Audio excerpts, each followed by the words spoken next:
The Musgrave Ritual by Sir Arthur Conan Doyle, narrated by Sam Kusi. An anomaly which often struck me in the character of my friend Sherlock Holmes was that although in his methods of thought he was the neatest and most methodical of mankind, and although also he affected a certain quiet primness of dress, he was nonetheless, in his personal habits, one of the most untidy men that ever drove a fellow lodger to distraction. Not that I am in the least conventional in that respect myself. The rough and tumble work in Afghanistan, coming on the top of a natural bohemianism of disposition, has made me rather more lax than befits a medical man.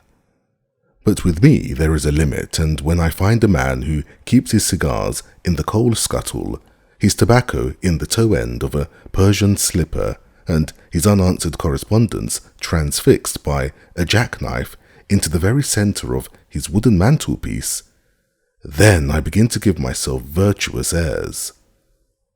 I have always held, too, that pistol practice should be distinctly an open-air pastime, and when Holmes, in one of his queer humours, would sit in an armchair, with his hair trigger and 100 boxer cartridges, and proceed to adorn the opposite wall with a patriotic VR done in bullet pocks, I felt strongly that neither the atmosphere nor the appearance of our room was improved by it.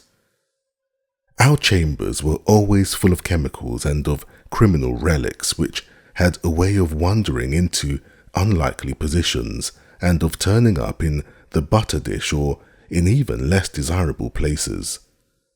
But his papers were my great crux.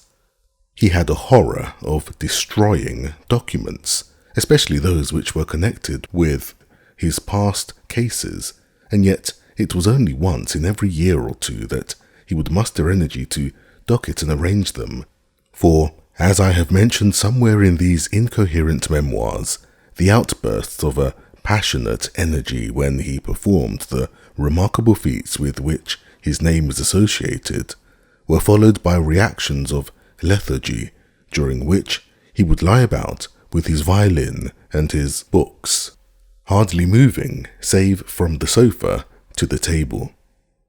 Thus, month after month, his papers accumulated until every corner of the room was stacked with bundles of manuscript which were on no account to be burned and which could not be put away save by their owner. One winter's night, as we sat together by the fire, I ventured to suggest to him that, as he had finished pasting extracts into his commonplace book, he might employ the next 2 hours in making our room a little more habitable. He could not deny the justice of my request, so with a rather rueful face, he went off to his bedroom, from which he returned presently, pulling a large tin box behind him. This he placed in the middle of the floor, and squatting down upon a stool in front of it, he threw back the lid. I could see that it was already a third full of bundles of paper tied up with red tape into separate packages. "There are cases enough here, Watson," said he, looking at me with mischievous eyes.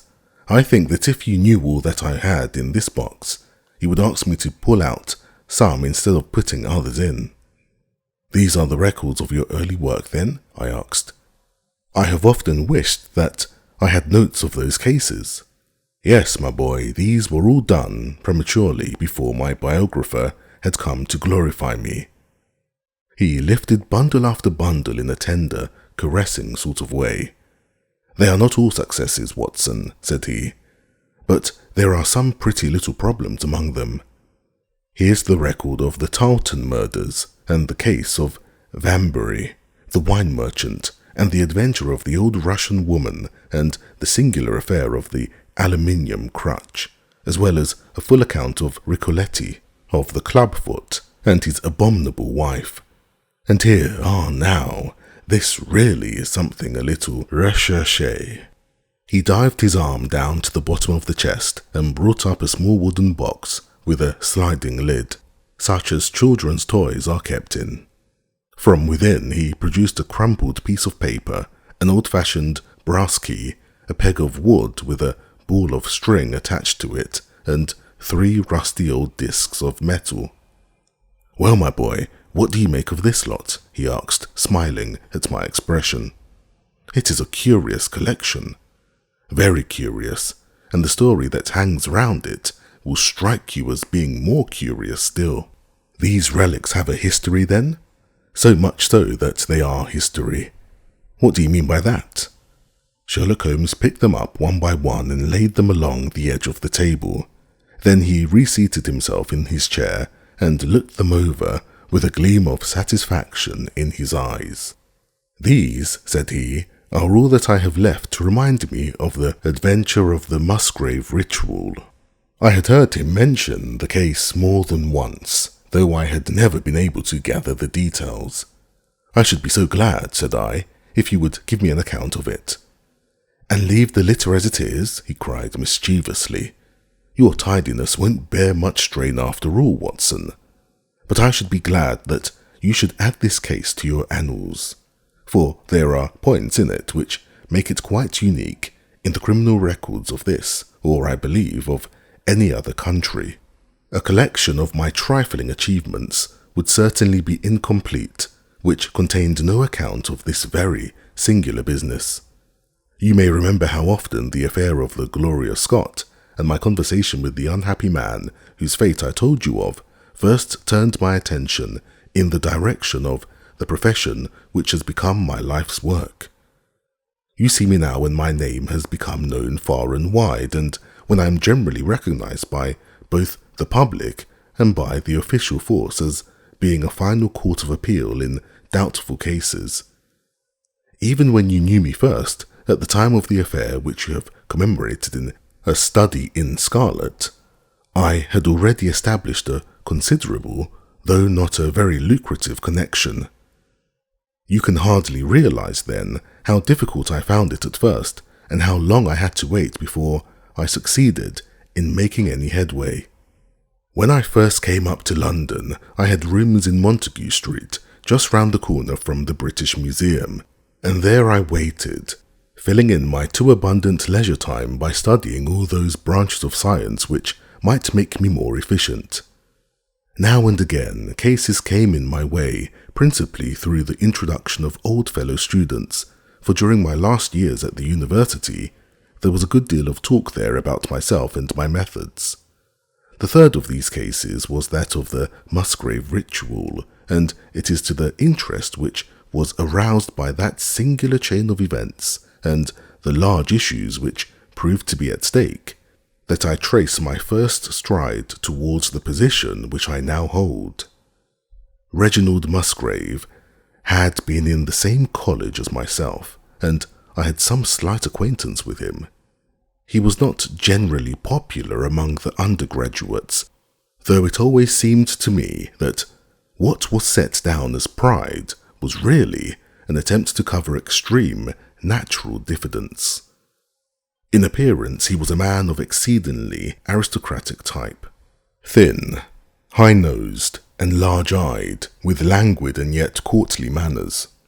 He was indeed a scion of one of the very oldest families of the United Kingdom, though his branch was a cadet one which had separated from the northern Musgrave sometime in the 16th century, and had established itself in western Sussex, where the manor house of Hurlstone is perhaps the oldest inhabited building in the county.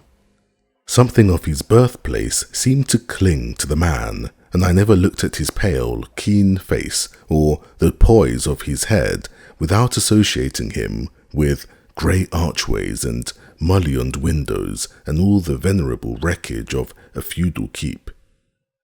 Once or twice we drifted into talk, and I can remember that more than once he expressed a keen interest in my methods of observation and inference. For 4 years I had seen nothing of him until one morning he walked into my room in Montague Street. He had changed a little, was dressed like a young man of fashion. He was always a bit of a dandy, and preserved the same quiet, suave manner which had formerly distinguished him. "How has all gone with you, Musgrave?" I asked, after we had cordially shaken hands. "You probably heard of my poor father's death," said he. "He was carried off about 2 years ago. Since then I have, of course, had the Hurlstone estates to manage, and as I am a member for my district as well, my life has been a busy one. But I understand, Holmes, that you are turning to practical ends those powers with which you used to amaze us." "Yes," said I have taken to living by my wits."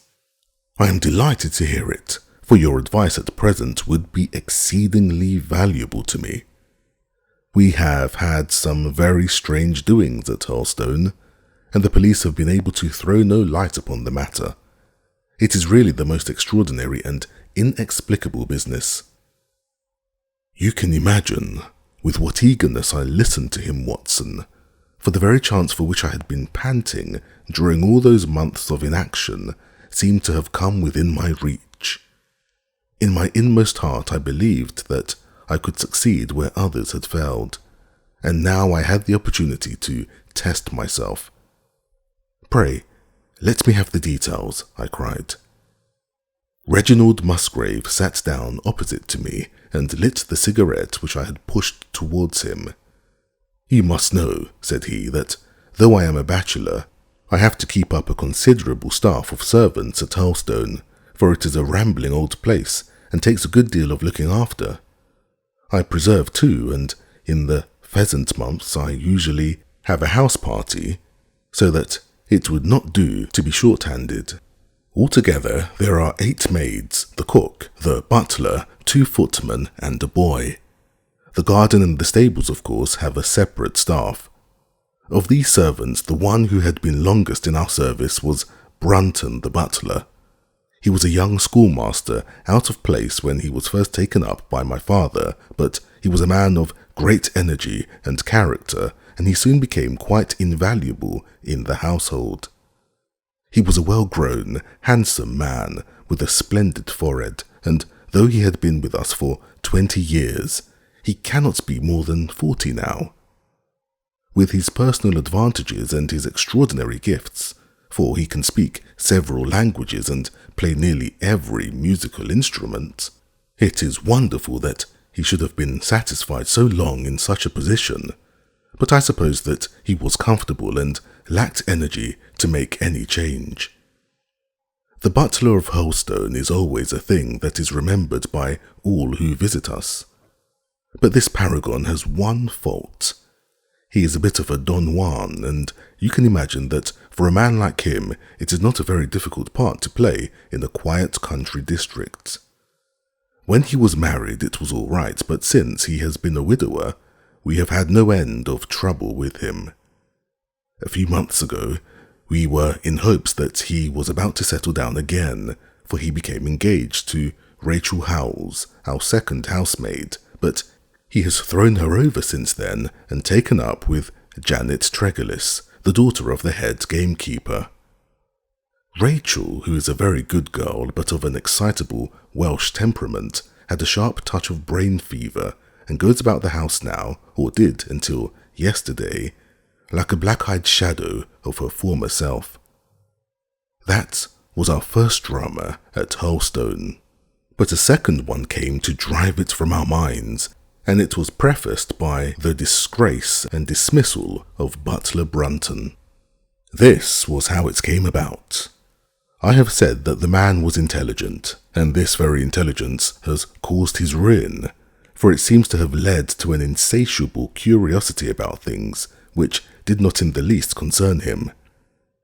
I had no idea of the lengths to which this would carry him until the merest accident opened my eyes to it. I have said that the house is a rambling one. One day last week, on Thursday night, to be more exact, I found that I could not sleep, having foolishly taken a cup of strong café noir after my dinner. After struggling against it until 2 in the morning, I felt that it was quite hopeless, so I rose and lit the candle with the intention of continuing a novel which I was reading. The book, however, had been left in the billiard room, so I pulled on my dressing gown and started off to get it.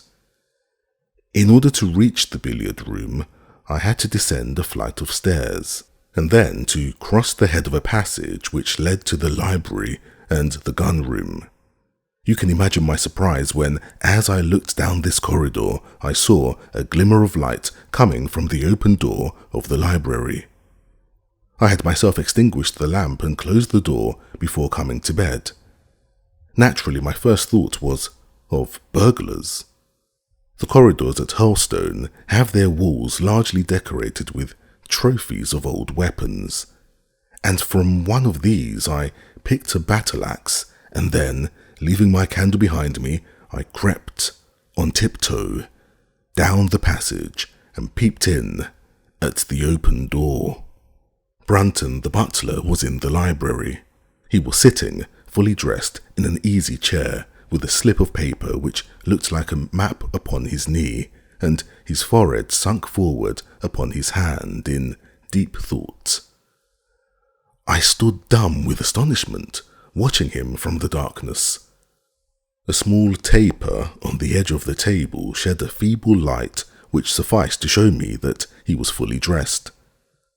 Suddenly, as I looked, he rose from his chair and walked over to the bureau at the side. He unlocked it and drew out one of the drawers. From this he took a paper and, returning to his seat, he flattened it out beside the taper on the edge of the table and began to study it with minute attention. My indignation at this calm examination of our family documents overcame me so far that I took a step forward, and Brunton, looking up, saw me standing in the doorway. He sprang to his feet, his face turned livid with fear, and he thrust into his breast the chart-like paper which he had been originally studying. "So," said I, "this is how you repay the trust which we have reposed in you. You will leave my service tomorrow." He bowed with the look of a man who is utterly crushed, and slunk past me without a word. The taper was still on the table, and by its light I glanced to see what the paper was which Brunton had taken from the bureau. To my surprise, it was nothing of any importance at all, but simply a copy of the questions and answers in the singular old observance called the Musgrave Ritual. It is a sort of ceremony peculiar to our family, which each Musgrave for centuries past has gone through on his coming of age, a thing of private interest, and perhaps of some little importance to the archaeologist, like our own blazonings and charges, but of no practical use whatever. "We had better come back to the paper afterwards," said I. "If you think it really necessary," he answered, with some hesitation. To continue my statement, however, I relocked the bureau using the key which Brunton had left, and I had turned to go when I was surprised to find that the butler had returned and was standing before me. "Mr. Musgrave, sir," he cried in a voice which was hoarse with emotion, "I can't bear disgrace, sir. I've always been proud above my station in life, and disgrace would kill me. My blood will be on your head, sir. It will, indeed, if you drive me to despair. If you cannot keep me after what has passed, then, for God's sake, let me give you notice and leave in a month, as of my own free will. I could stand that, Mr. Musgrave, but not to be cast out before all the folk that I know so well." "You don't deserve much consideration, Brunton," I answered. "Your conduct has been most infamous. However, as you have been a long time in my family, I have no wish to bring public disgrace upon you. A month, however, is too long. Take yourself away in a week, and give what reason you like for going." "Only a week, sir?" he cried in a despairing voice. "A fortnight, say at least a fortnight." "A week," I repeated, "and you may consider yourself to have been very leniently dealt with." He crept away, his face sunk upon his breast like a broken man, while I put out the light and returned to my room. For 2 days after this, Brunton was most assiduous in his attention to his duties. I made no allusion to what had passed and waited with some curiosity to see how he would cover his disgrace. On the third morning, however, he did not appear, as was his custom after breakfast to receive my instructions for the day. As I left the dining room, I happened to meet Rachel Howells, the maid. I have told you that she had only recently recovered from an illness and was looking so wretchedly pale and wan that I remonstrated with her for being at work. "You should be in bed," I said. "Come back to your duties when you are stronger." She looked at me with so strange an expression that I began to suspect that her brain was affected. "I am strong enough, Mr. Musgrave," said she. "We will see what the doctor says," I answered. "You must stop work now, and when you go downstairs, just say that I wish to see Brunton." "The butler is gone," said she. "Gone? Gone where?" "He is gone. No one has seen him. He is not in his room. Oh yes, he is gone. He is gone." She fell back against the wall with shriek after shriek of laughter, while I, horrified at this sudden hysterical attack, rushed to the bell to summon help. The girl was taken to her room, still screaming and sobbing, while I made inquiries about Brunton. There was no doubt about it that he had disappeared. His bed had not been slept in. He had been seen by no one since he had retired to his room the night before, and yet it was difficult to see how he could have left the house, as both windows and doors were found to be fastened in the morning. His clothes, his watch, and even his money were in his room, but the black suit which he usually wore was missing. His slippers, too, were gone, but his boots were left behind. Where, then, could Butler Brunton have gone in the night, and what could have become of him now? Of course, we searched the house from cellar to garret, but there was no trace of him. It is, as I have said, a labyrinth of an old house, especially the original wing, which is now practically uninhabited, but we ransacked every room and cellar without discovering the least sign of the missing man. It was incredible to me that he could have gone away, leaving all his property behind him, and yet where could he be? I called in the local police, but without success. Rain had fallen on the night before, and we examined the lawn and the paths all round the house, but in vain. Matters were in this state when a new development quite drew our attention away from the original mystery. For 2 days, Rachel Howells had been so ill, sometimes delirious, sometimes hysterical, that a nurse had been employed to sit up with her at night. On the third night after Brunton's disappearance, the nurse, finding her patient sleeping nicely, had dropped into a nap in the armchair when she woke in the early morning to find the bed empty, the window open, and no signs of the invalid. I was instantly aroused, and with the 2 footmen started off at once in search of the missing girl. It was not difficult to tell the direction which she had taken, for, starting from under her window, we could follow her footmarks easily across the lawn to the edge of the mere, where they vanished close to the gravel path which leads out of the grounds. The lake there is 8 feet deep, and you can imagine our feelings when we saw that the trail of the poor demented girl came to an end at the edge of it.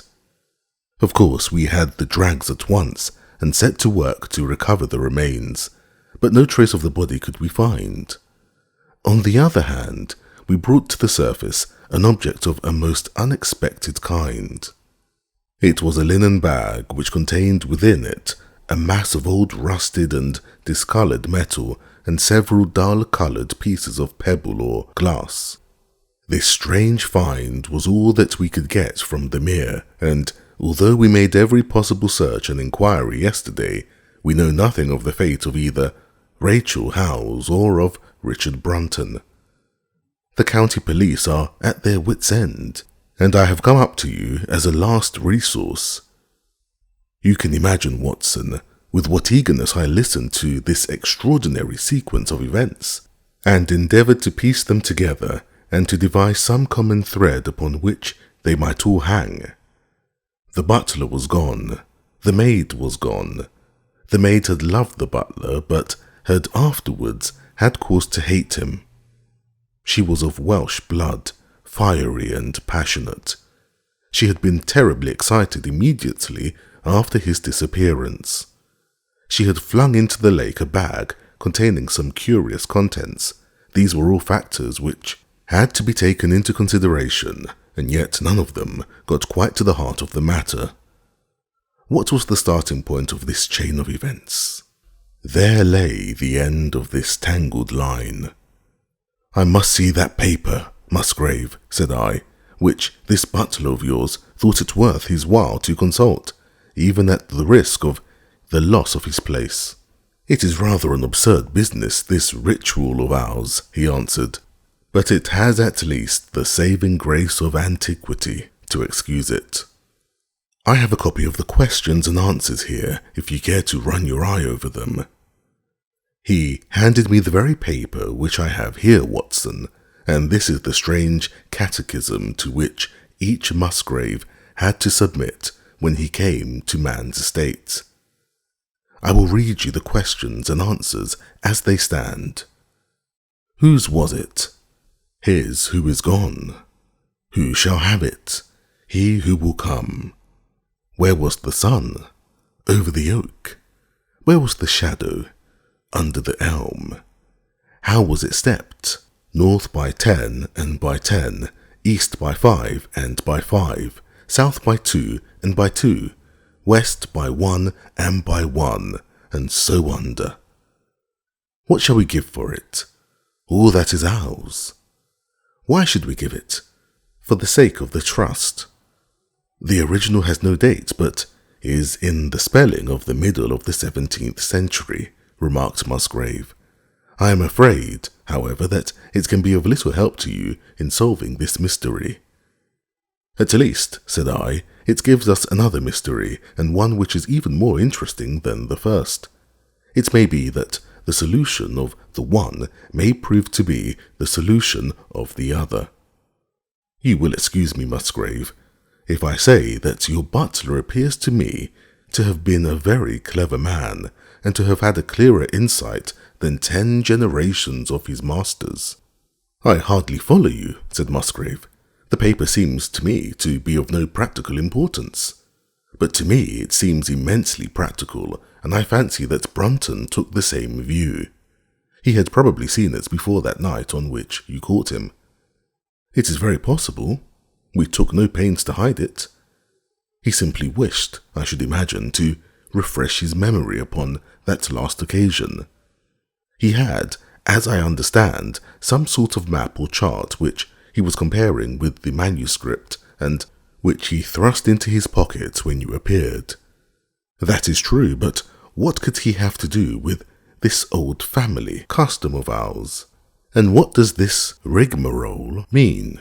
I don't think that we should have much difficulty in determining that, said I. With your permission, we will take the first train down to Sussex and go a little more deeply into the matter upon the spot. The same afternoon saw us both at Hurlstone. Possibly you have seen pictures and read descriptions of the famous old building, so I will confine my account of it to say that it is built in the shape of an L, the long arm being the more modern portion, and the shorter the ancient nucleus from which the other had developed. Over the low, heavily linteled door in the centre of this old part is chiselled the date 1607, but experts are agreed that the beams and stonework are really much older than this. The enormously thick walls and tiny windows of this part had in the last century driven the family into building the new wing, and the old one was used now as a storehouse and a cellar, when it was used at all. A splendid park with fine old timber surrounds the house, and the lake, to which my client had referred, lay close to the avenue, about 200 yards from the building.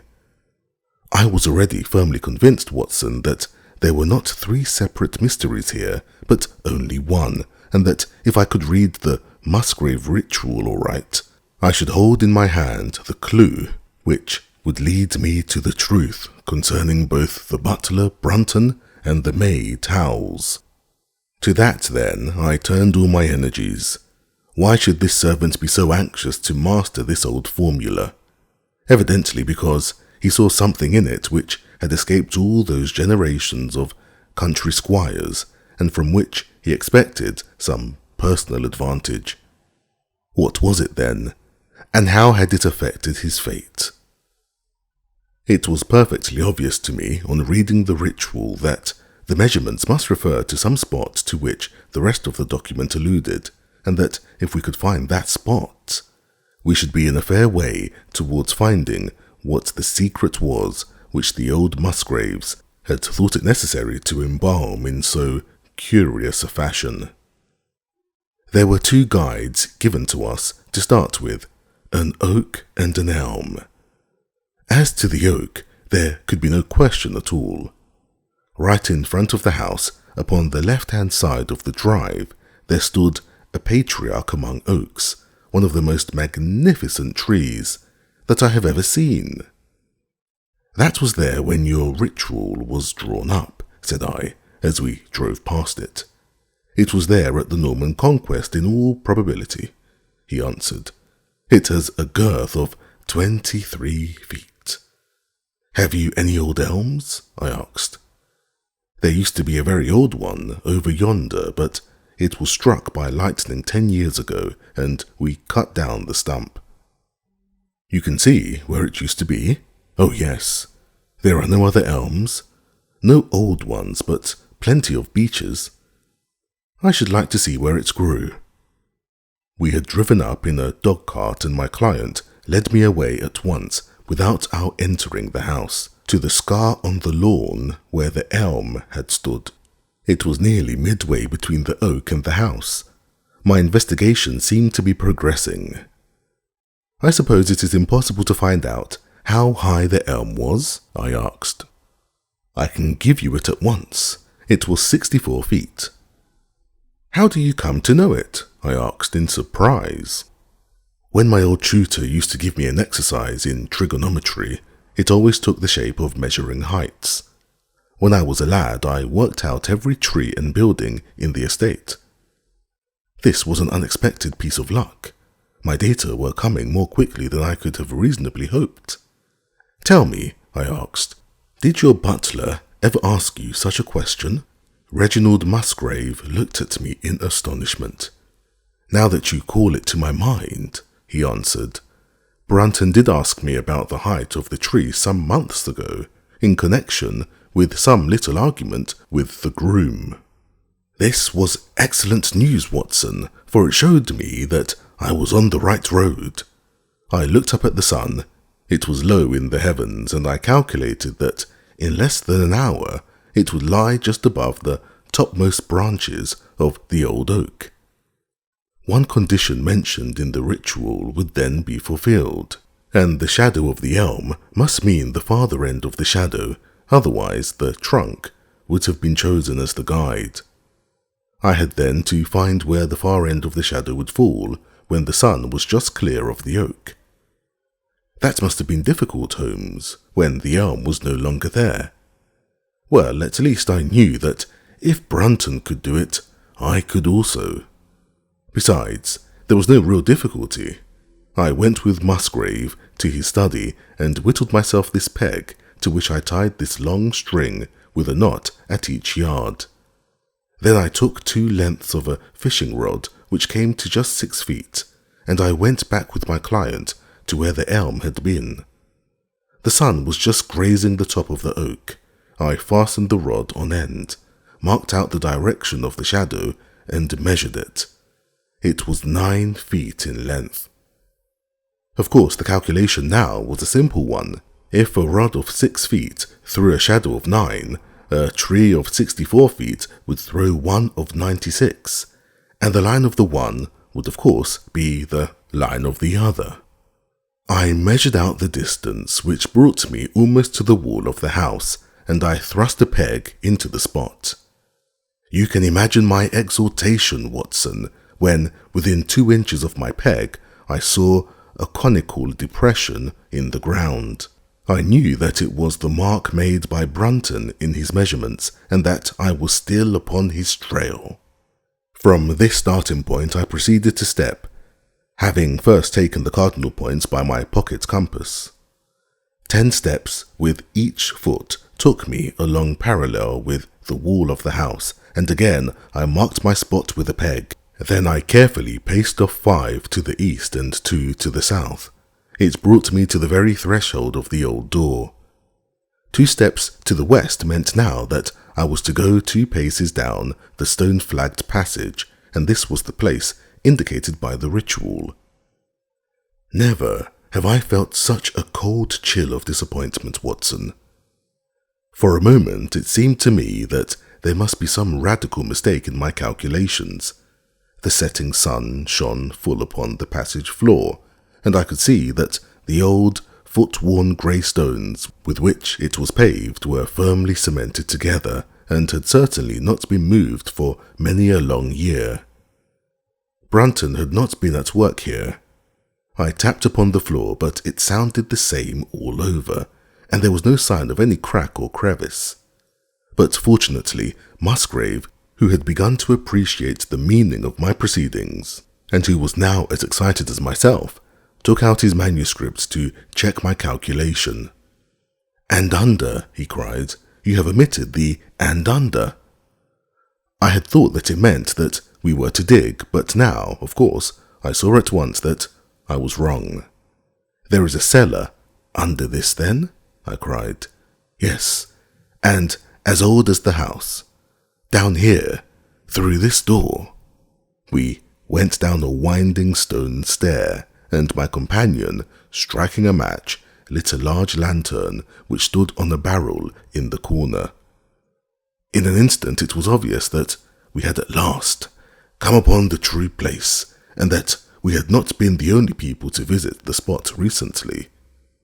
It had been used for the storage of wood, but the billets, which had evidently been littered over the floor, were now piled at the sides so as to leave a clear space in the middle. In this space lay a large and heavy flagstone with a rusted iron ring in the centre to which a thick shepherd's check muffler was attached. "By Jove!" cried my client. "That's Brunton's muffler. I have seen it on him, and could swear to it. What has the villain been doing here?" At my suggestion, a couple of the county police were summoned to be present, and I then endeavoured to raise the stone by pulling on the cravat. I could only move it slightly, and it was with the aid of one of the constables that I succeeded at last in carrying it to one side. A black hole yawned beneath, into which we all peered, while Musgrave, kneeling at the side, pushed down the lantern. A small chamber about 7 feet deep and 4 feet square lay open to us. At one side of this was a squat, brass-bound wooden box, the lid of which was hinged upwards, with this curious old-fashioned key projecting from the lock. It was furred outside by a thick layer of dust, and damp and worms had eaten through the wood, so that a crop of livid fungi was growing on the inside of it. Several discs of metal, old coins apparently, such as I hold here, were scattered over the bottom of the box, but it contained nothing else. At the moment, however, we had no thought for the old chest, for our eyes were riveted upon that which crouched beside it. It was the figure of a man, clad in a suit of black, who squatted down upon his hams, with his forehead sunk upon the edge of the box, and his 2 arms thrown out on each side of it. The attitude had drawn all the stagnant blood to the face, and no man could have recognized that distorted, liver-coloured countenance, but his height, his dress, and his hair were all sufficient to show my client, when we had drawn the body up, that it was indeed his missing butler. He had been dead some days, but there was no wound or bruise upon his person to show how he had met his dreadful end. When his body had been carried from the cellar, we found ourselves still confronted with a problem which was almost as formidable as that with which we had started. I confess that so far, Watson, I had been disappointed in my investigation. I had reckoned upon solving the matter when once I had found the place referred to in the ritual, but now I was there and was apparently as far as ever from knowing what it was which the family had concealed with such elaborate precautions. It is true that I had thrown a light upon the fate of Brunton, but now I had to ascertain how that fate had come upon him, and what part had been played in the matter by the woman who had disappeared. I sat down upon a keg in the corner and thought the whole matter carefully over. You know my methods in such cases, Watson. I put myself in the man's place, and having first gauged his intelligence, I tried to imagine how I should myself have proceeded under the same circumstances. In this case, the matter was simplified by Brunton's intelligence being quite first-rate, so that it was unnecessary to make any allowance for the personal equation, as the astronomers have dubbed it. He knew that something valuable was concealed. He had spotted the place. He found that the stone which covered it was just too heavy for a man to move unaided. What would he do next? He could not get help from outside, even if he had someone whom he could trust, without the unbarring of doors and considerable risk of detection.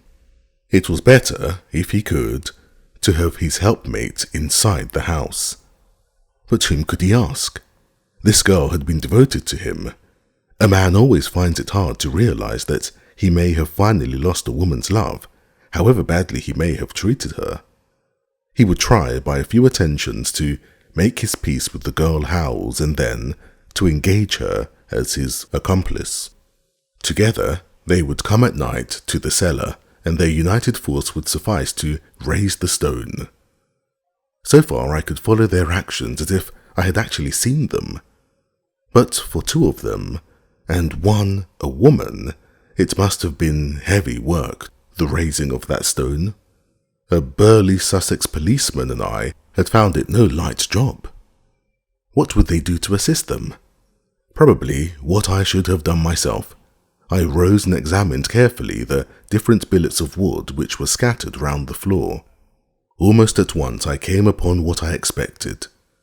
One piece, about 3 feet in length, had a very marked indentation at one end, while several were flattened at the sides, as if they had been compressed by some considerable weight.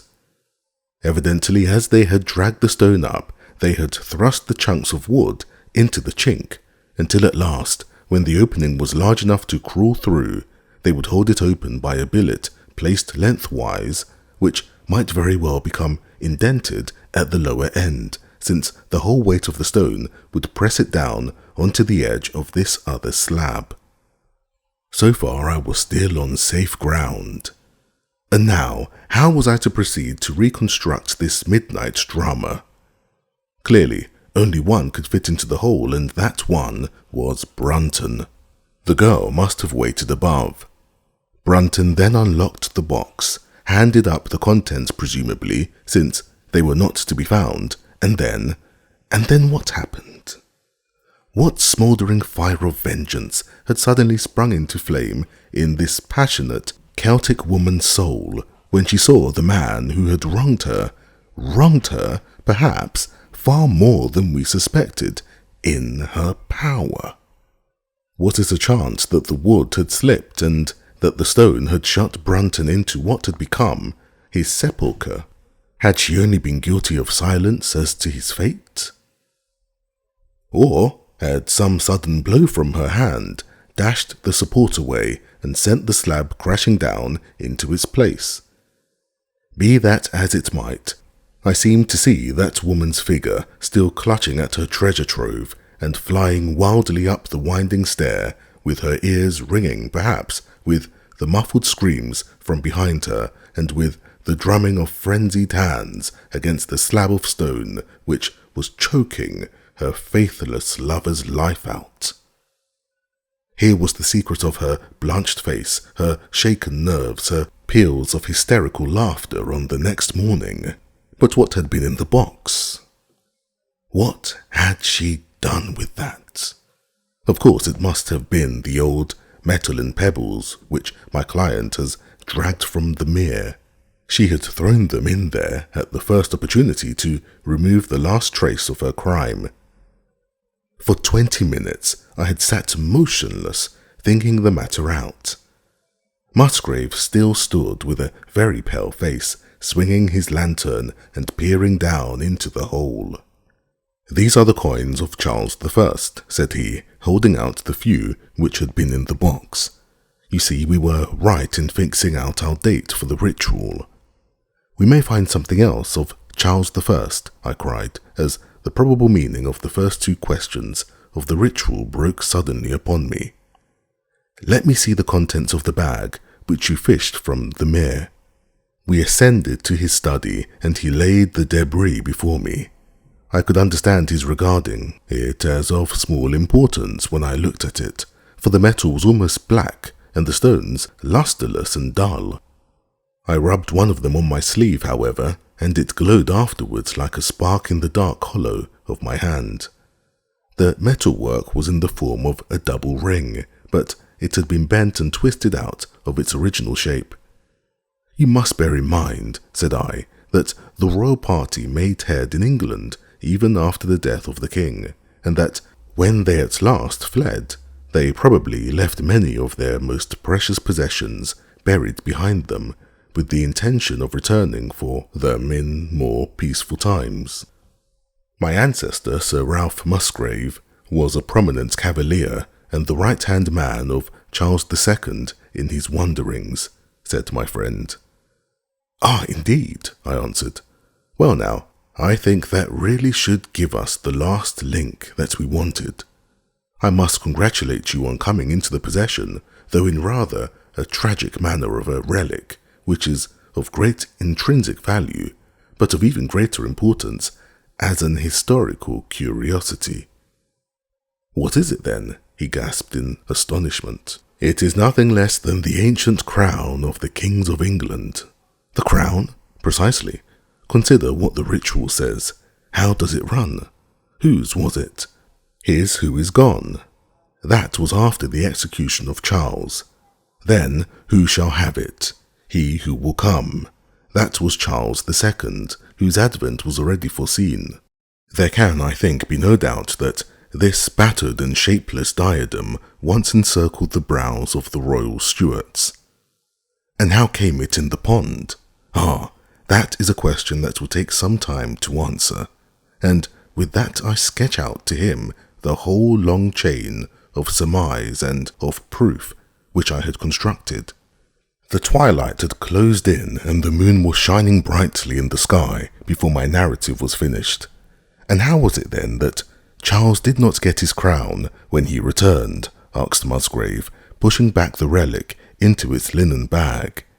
"Ah, there you lay your finger upon the one point which we shall probably never be able to clear up. It is likely that Musgrave, who held the secret, died in the interval, and by some oversight left this guide to his descendant without explaining the meaning of it. From that day to this, it has been handed down from father to son, until at last it came within reach of a man who tore its secret out of it and lost his life in the venture. And that's the story of the Musgrave Ritual, Watson. They have the crown down at Hurlstone, though they had some legal bother and a considerable sum to pay before they were allowed to retain it. I am sure that if you mentioned my name, they would be happy to show it to you.